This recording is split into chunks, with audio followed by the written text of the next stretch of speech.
അപ്പൊ കടുത്ത അനീതിയും വിവേചനവും നമ്മളോട് സ്വീകരിക്കാൻ കാരണം CPIM എന്ന് പറയുന്ന പാർട്ടി നേതൃത്വം നൽകുന്ന ഒരു ഗവൺമെന്റ്. അത് കേന്ദ്രം ഭരിക്കുന്ന ആളുകളുടെ വരിയിൽ നിൽക്കാൻ അവർ മനസ്സില്ലാതെ പ്രഖ്യാപിക്കുക.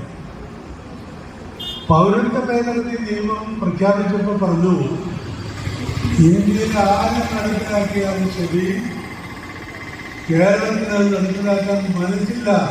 കേരളത്തിന്റെ ബഹുമാനായ മുഖ്യമന്ത്രിയാണ് പ്രഖ്യാപിച്ചത്. നിങ്ങൾ ഏത് വിഷയം നോക്കി, എല്ലാ BJP സംഘപരിവാർ ഗവൺമെന്റ് സ്വീകരിച്ച ഏതൊരു നടപടിക്കും വ്യത്യസ്തമായ അഭിപ്രായം കൊണ്ടുപോകും. കാരണം ജനങ്ങളെ ഒരുമ നഷ്ടപ്പെടുത്തുന്നതാണ്. ഇക്കണ്ട കാലമായി കേരളത്തിലെ ജനങ്ങൾ ജീവിച്ചു വന്ന സാർവത്രികമായ ഒരു ഐക്യവും സാഹോദര്യവും തകർക്കുന്ന ഇന്ത്യ ഗവൺമെന്റ് നീക്കത്തെ നമ്മൾ ഒരു കലവറയില്ലാതെ എതിർത്ത ഒരു സംസ്ഥാന ഗവൺമെന്റ്. ആ പ്ലാൻ ഒഴികെ നമ്മൾ വേറെ ഒരു കാര്യം ചെയ്തിട്ടില്ല.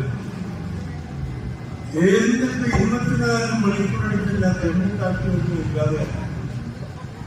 നമ്മളൊക്കെ 8ലും 10ലും ഒക്കെ പഠിക്കുന്ന സമയം എത്ര വർഷക്കാലം മുമ്പാണ് ജമ്മു കാശ്മീർ ഇന്ത്യയുടെ അതിമനോഹരമായ ഒരു പൂന്തോട്ടം. ജമ്മു കാശ്മീരിനെ കുറിച്ചുള്ള വർണ്ണന ബാല്യകാലത്തെല്ലാം മനസ്സിൽ തിങ്ങി നിറഞ്ഞ എന്തെങ്കിലും ഒരു കാലം,